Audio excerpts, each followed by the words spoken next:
Verso la fine di agosto sono partito dall'Italia per realizzare uno dei miei sogni più grandi, mettere piede in Groenlandia. Per arrivarci ho preso un autobus per Monaco e un treno diretto a Copenaghen. Infine un volo per Narsarsuaq, nel sud dell'isola. Sul punto di atterrare, le troppe nuvole presenti hanno costretto a un'inversione e a un ritorno in Danimarca, dopo una breve sosta in Islanda. Il giorno successivo ho preso un altro aereo, che grazie all'esperienza del personale di volo è arrivato a destinazione. Qui comincerà un trekking di quasi 2 settimane e dopo il pomeriggio speso nei pressi del villaggio, passo la prima notte in ostello, pronto ormai per cominciare il mio giro.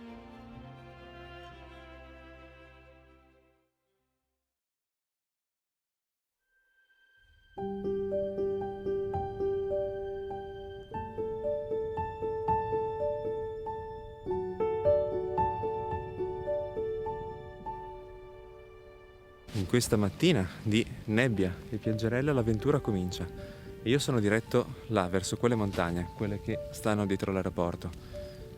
Solo che non posso partire da Narsarsuaq e andare direttamente a quelle montagne perché c'è un fiume grande di mezzo da attraversare, il Kussuaq, ma siccome è troppo grosso per essere attraversato a piedi o con un trattore, come a volte fanno, quello che devo fare è andare a chiedere di farmi portare in barca più avanti lungo il fiordo e una volta sbarcato da lì comincia la salita.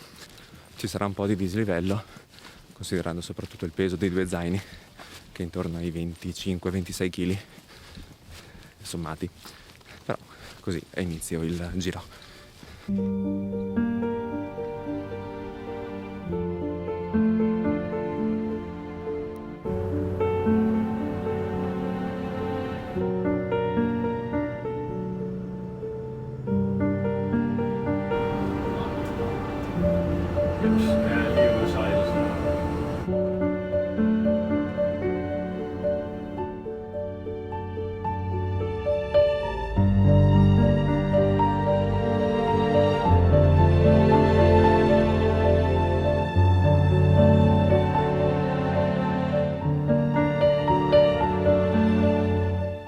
Siamo sbarcati su una roccia, non avrei mai pensato che saremmo sbarcati qui. La roccia era abbastanza scivolosa anche perché ha piovuto questa notte, sta piovigginando ancora. Si sentono degli uccelli in lontananza, però da adesso in poi mi aspetta un viaggio di 5-6 giorni qua sopra che mi permetterà di fare un giro del fiordo per arrivare poi dall'altra parte. Nel caso le cose si mettessero male e la situazione sembrasse pericolosa, a quel punto torno giù qua sulla costa e semplicemente la seguo fino alla fine del fiordo. Il programma prevede una salita impegnativa da spezzare in 2 giorni, per arrivare solamente a scorgere da lontano una laguna alla base di un ghiacciaio. Il tempo qui è inaffidabile e va accettato così com'è.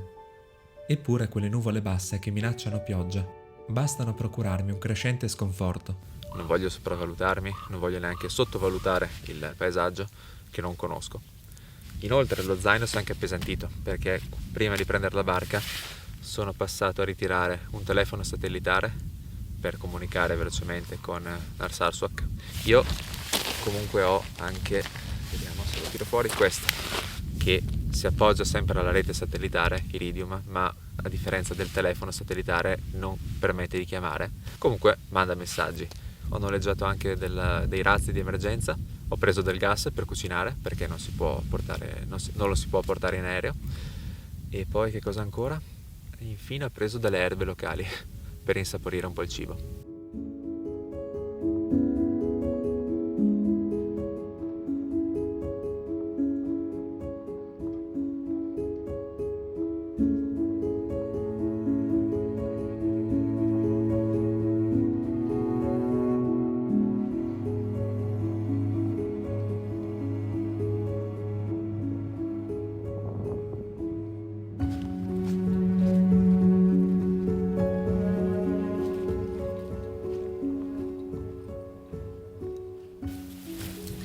Devo trovare un altro modo per andare di là. Qua la vegetazione è troppo fitta, non riesco a passare. In quell'area incontaminata e quasi del tutto sconosciuta verso cui mi sto recando, non esistono sentieri. E al momento sono troppo vicino all'aeroporto per alzare il drone e studiare così una via. Perciò mi affido all'osservazione e ai pochi consigli che ho letto o ricevuto. Ma più vado avanti, più mi rendo conto che il cammino si fa tremendamente arduo e quella fitta e bassa foresta non solo cresce in altezza fino ad arrivare al volto, ma diventa quasi impenetrabile, al punto che dopo 2 ore e a nemmeno 200 metri di dislivello sono costretto a fermarmi e a riflettere bene. Spesso il terreno diventa anche ripido e scivoloso, con tante rocce bagnate perché ha piovuto, ogni tanto pioviggina, quindi credo che sia meglio fermarmi qui, tornare indietro. Mangio qualcosa e torno giù. Mi spiace molto questa cosa, era uno dei punti a cui tenevo di più. Forse l'ho visto dall'aereo, non lo so, dovrei riguardare meglio. Allo stesso tempo sono contento di essere arrivato in questo punto perché volevo trovare una visuale sul fiume, sul Kuswak, e poi da qui, sempre da questo punto, tra le montagne, si intravede una parte del ghiacciaio, di una lingua del ghiacciaio che si trova a nord di Narsarsuaq. Perciò sono dispiaciuto di non arrivare fin là, però sono contento anche di questo momento. Forse per paura scelgo di non proseguire, consapevole però del rimorso che mi attende una volta giù. Lungo la discesa perdo i riferimenti della traccia dell'andata. Nervoso e spazientito con me stesso, più volte mi vedo costretto a risalire per trovare un'altra via. Dopo un'ora ritorno lungo il fiordo, ma ciò che vedo risolleva il mio animo. Davanti a me, infatti, galli e galline che camminano avanti e indietro. Poco lontano, un gruppo di cavalli. Dopotutto il sud è l'unica regione della Groenlandia in cui si incontrano fattorie con bestiame e campi coltivati, in onore della tradizione agricola norrena e inuit. A questo punto, devo solamente non pensare a quello a cui ho rinunciato e andare avanti lungo la costa, per trovare un luogo dove sistemarmi per la notte prima che faccia buio. Ma soprattutto, ora devo trovare una fonte d'acqua.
Patate, cipolle arrostite e aggiunta di timo locale.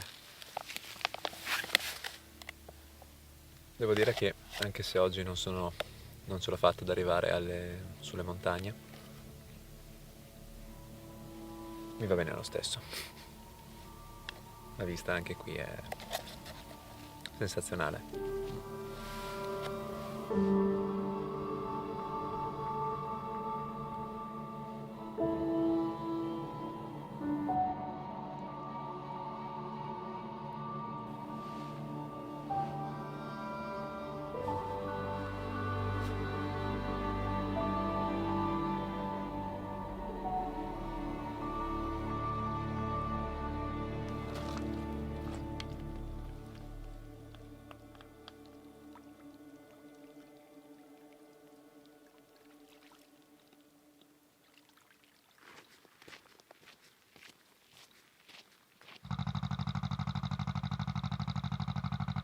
Pieno di pecore, riunite in gruppetti intente a brucare.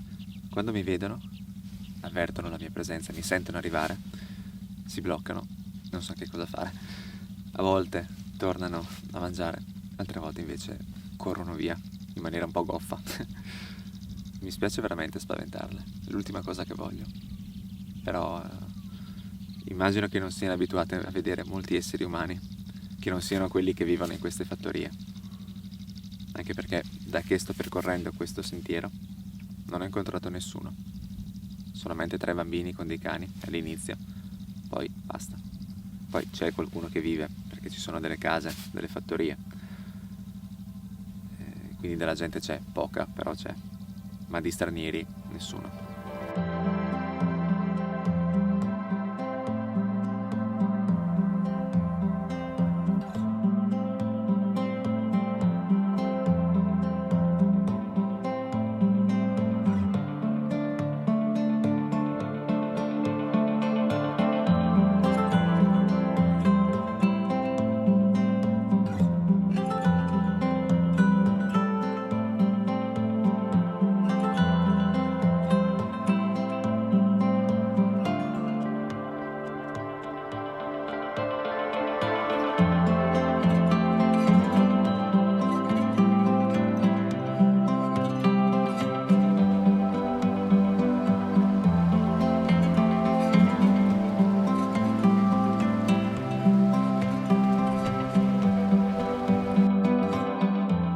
Fortunatamente, il tempo sembra essermi propizio. I colori del fiordo splendono in tutta la loro bellezza e la luce sembra giocare con quella superficie cristallina.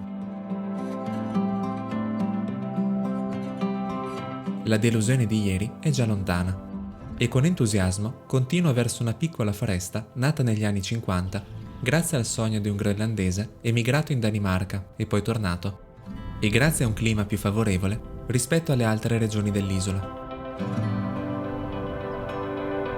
Ormai rinvigorito nell'animo, avanzo rapidamente sotto l'occhio vigile di qualche pecora, che si mette in agitazione man mano che mi avvicino. A metà pomeriggio giungo alla fine del fiordo, dove si trovano un grande fiume glaciale dai colori limpidi e alcune abitazioni, vicino alle quali mi stendo per qualche minuto.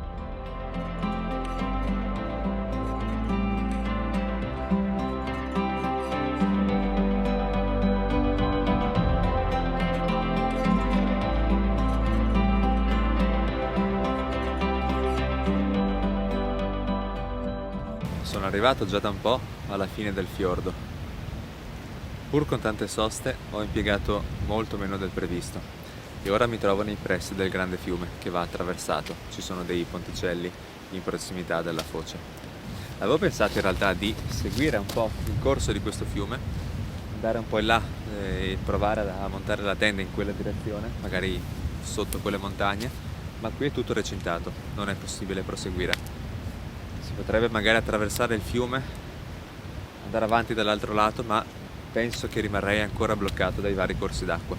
A questo punto mi sa che torno indietro attraverso il fiume e cerco un posto sempre in prossimità della foce dove accamparmi. Manca ancora tanto al tramonto, però guadagno un po' di tempo. Devo fare attenzione però perché queste zone sono anche private, quindi devo scegliere bene il punto. Con grande sorpresa, non è più possibile usare il ponte centrale. A questo punto, non ho altra scelta.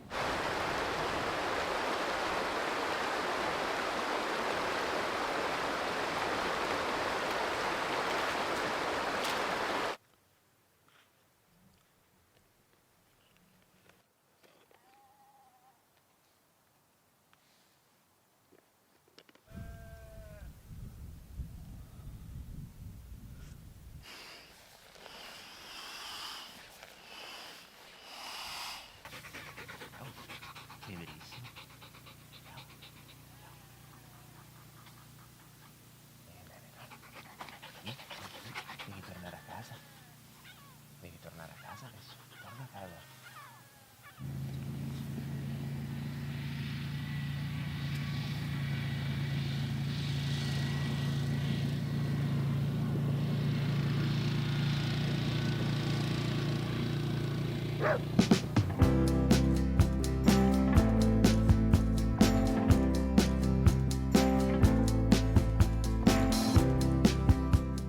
Anche oggi il sole splende alto e davanti a me ho quasi un'intera giornata per scendere lungo il fiordo e arrivare al villaggio di Kassiarsuk.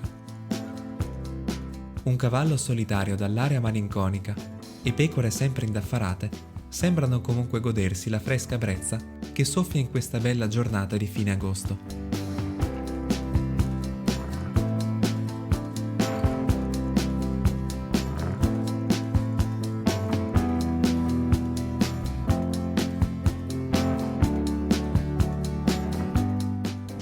Ormai prossimo alla meta, scelgo invece di allontanarmi e di addentrarmi in questo lato del fiordo che mi è ancora poco familiare. Il peso degli zaini mi costringe a varie soste in salita, tra cui una prolungata nei pressi di alcune fattorie. Ho avuto una breve ma piacevole conversazione con una signora del posto che vive in una di quelle fattorie. Lei parlava poco l'inglese, io parlo ancora di meno il groenlandese, a parte dire buongiorno, sì, grazie, arrivederci, non vado tanto lontano. Ciò nonostante siamo riusciti a scambiare qualche parola. È venuta da me perché mi ha visto abbastanza stremato e mi ha chiesto se avevo bisogno di qualcosa. Sono molto gentili. Le ho mostrato un po' il mio itinerario, da dove partivo, da dove vengo, mi ha chiesto anche da dove vengo. Mi ha preso anche in simpatia perché le ho detto che era la mia prima volta, è la mia prima volta in Groenlandia, ma Groenlandia gliel'ho detto non in inglese, ma in groenlandese, che si dice Kalaallit Nunaat. È rimasta piacevolmente sorpresa, allora mi ha dato un po' di indicazioni, si è un po' interessata. In generale comunque ho notato che le persone qui sono molto gentili, anche disposte ad aiutare. Allora, ho preso una deviazione dal fiordo. La direzione è quella di andare a vedere un altro fiordo. A quel punto scenderò verso un villaggio e da quel villaggio proseguirò infine verso Kassiarsuk, dove conto di arrivare o domani sera oppure dopodomani, non lo so. Sono in tempo comunque. È una bella giornata, si sta bene. Con 2 ore di luce, prima che il buio scenda sul paesaggio, mi affretto per arrivare al fiordo, dove intendo accamparmi questa notte.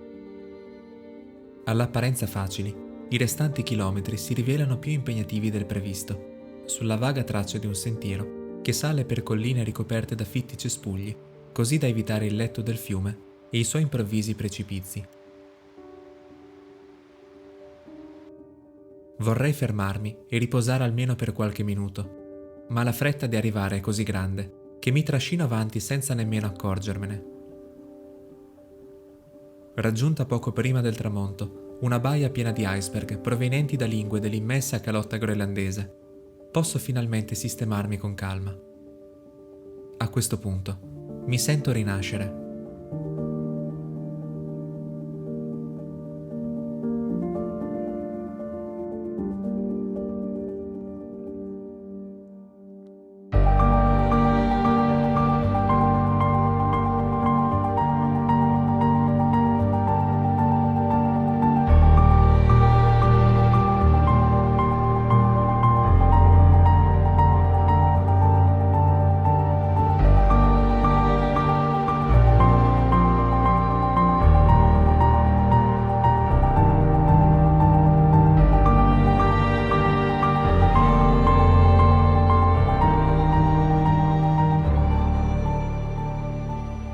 Ho dormito tanto questa mattina, ma ne avevo bisogno. Ieri ho fatto circa quasi 20 km. Nei giorni precedenti tenevo una media di 12 km, ieri invece quasi 20, di cui gli ultimi 7-8 su un terreno abbastanza impegnativo.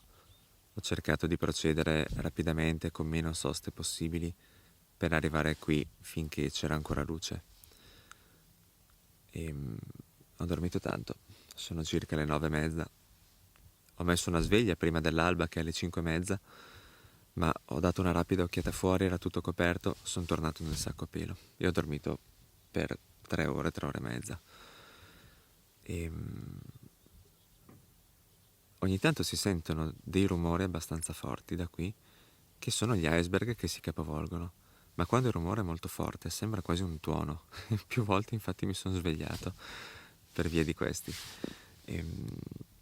Allora, oggi il programma dovrebbe essere molto più leggero. Scendo verso sud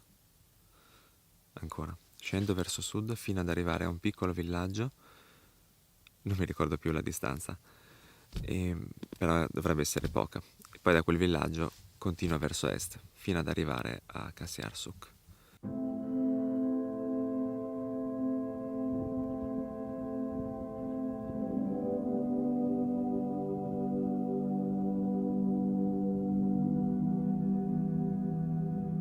Ormai comincio a confondere questi giorni. Tutto appare così fragile e insieme incorruttibile, come se il tempo avesse abbandonato questi luoghi. Mi guardo in giro e vedo i segni della presenza umana, ma nessuna persona nei paraggi.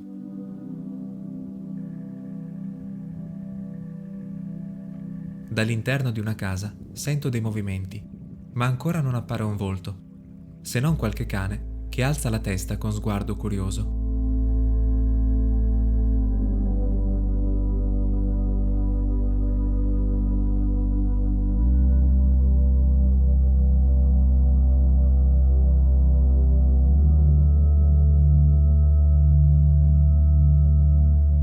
Dal sentiero attraverso le montagne torno a rivedere il fiordo che mi ha accolto fin dall'inizio. Così raggiungo finalmente Qasiarsuk, un grazioso villaggio sulla sponda occidentale del Tunuljarfik, basato principalmente sul turismo, sull'allevamento di pecore e sull'agricoltura.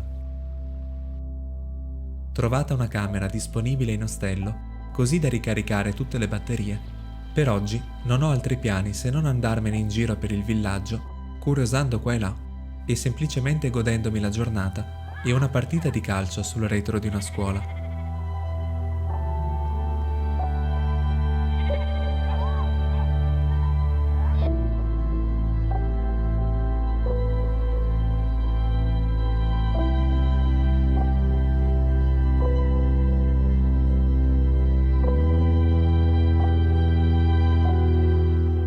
Sparse per il villaggio vi sono rovine di un'antica chiesa di cui è rimasto soltanto il basamento e ricostruzioni di edifici dal caratteristico tetto in torba.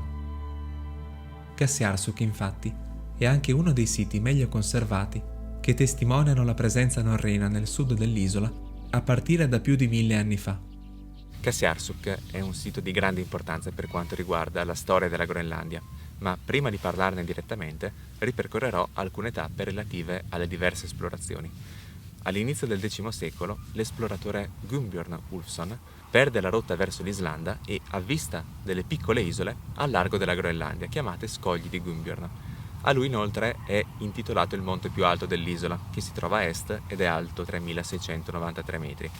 Nel 978 Snæbjørn Galti, a cui era dedicata una saga, andata perduta, arriva in Groenlandia. Da parte sua ci fu un tentativo di colonizzazione senza successo. Qualche anno dopo, nel 984-85, Erik il Rosso, a cui è dedicato un monumento qui, dopo essere stato esiliato dall'Islanda per omicidio, approda sulla costa meridionale della Groenlandia e, poiché i norreni erano molto dediti, oltre che alla caccia, anche all'allevamento e all'agricoltura, trova qui le condizioni ideali dove stabilirsi. Così fonda l'insediamento orientale, il cui centro era Qasiarsuk. Qasiarsuk però è il nome odierno, un tempo era Brattahlid, che significa pendio ripido. C'era anche un insediamento occidentale, situato a sud del fiordo di Nuuk, ma abbastanza lontano da qui, a sud-ovest. Un'altra figura da menzionare è Bjarni Herjolfsson, che salpa dall'Islanda alla ricerca del padre partito per la Groenlandia con Erik, perde la rotta e avvista l'odierno Canada. Torna indietro finché non giunge finalmente in Groenlandia. A questo punto arriviamo alla figura di Leif Erikson, il figlio di Erik, a cui è dedicata un'imponente statua qui a Qasiarsuk. Leif è interessato ai racconti di Bjarni, così salpa verso la Groenlandia. Successivamente continua verso ovest, verso quelle terre avvistate da Bjarni.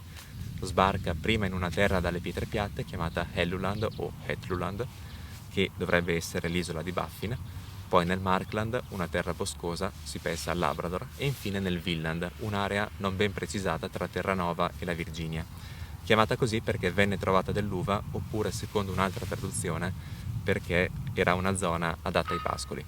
Leif inoltre fu incaricato dal re di Norvegia di introdurre il cristianesimo in Groenlandia. Suo padre però, Erik, rifiutò la conversione e scelse di attenersi alla sua fede. Sua madre, invece, Theodhilde, si convertì e fu lei, si crede, a ordinare la costruzione di una chiesa di cui qui a Qasiarsuk è presente una ricostruzione. Ormai anche questa giornata sta per finire e nonostante sia stata meno impegnativa, ho visitato comunque luoghi straordinari, intrisi di una bellezza profonda e silenziosa. Dall'altra parte del fiordo vedo Narsarsuaq, dove tornerò per gli ultimi giorni. Ma prima di allora, ancora molte cose mi attendono.